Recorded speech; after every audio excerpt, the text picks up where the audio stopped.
এই পদক্ষেপটা তাৎক্ষণিকভাবে হলেও আমাদের একটা আশা ছিল। এত দেরিতে হওয়ার কারণে আমাদের কিন্তু চ্যালেঞ্জটা অনেক বেশি বেড়ে গেছে। এখন কেউ দোষী সাব্যস্ত হওয়ার আগে তাকে দোষী বলা যায় না। কিন্তু আমি যখন বললাম যে ময়না পাখি চুরি হলো না, ময়না পাখি নিখোঁজ হয়ে গেল না, লেমুর নিখোঁজ হয়ে গেল কেন? লেমুর যে বোঝে, এটা কিন্তু আমজনতার বিষয় না। হ্যাঁ?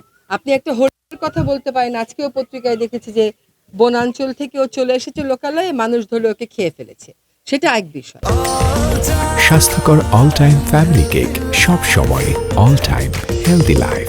কিন্তু লেমুরের মতন একটা প্রজাতি কেন এখানে নিখোঁজ হয়ে গেল, কেন হারিয়ে গেল, এটার সাথে এখানে যারা প্রহরায় ছিল তাদের দায়িত্ব তারা কতটুকুন পালন করেছে, ঘটনা ঘটে যাওয়ার আগে, ঘটনা ঘটে যাওয়ার সময়, ঘটনা ঘটে যাওয়ার পরে, এটা অবশ্যই দেখতে হবে। আর এটা এমন একটা জায়গা যেটা খুবই সংবেদনশীল।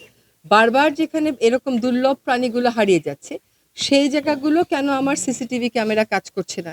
সেই জায়গাগুলো সিসিটিভি ক্যামেরা লাগাতে আমাদের আর কত টাকা লাগবে যে আমরা ওটা লাগাতে পারবো না? এখানকার নিরাপত্তা ব্যবস্থার একটা কথা বলা হয়, সেটাও আমাকে দেখতে হবে। ফলে আপনাদের প্রশ্নের উত্তর হচ্ছে, আমি মনে করি যে এখানে দায়িত্ব যেভাবে পালন করা উচিত ছিল সেভাবে পালন করা হয়নি। আর এরকম দুর্লভ প্রাণী হারিয়ে গেলে আপনি 14 দিন পরে মামলা দায়ের করে অনুসন্ধান শুরু করলে পাওয়ার সম্ভাবনা ক্ষীণ হয়ে আসে। এবং আমাদের এখানে যে একটা সংগঠিত অপরাধী চক্র আছে, এটা কিন্তু প্রমাণিত এই জন্যই যে বাংলাদেশকে ট্রানজিট ধরেই অনেক দেশে পাচার হয়। বাংলাদেশের জন্য আসে না, কিন্তু বাংলাদেশকে ট্রানজিট ধরেই পাচার হয়।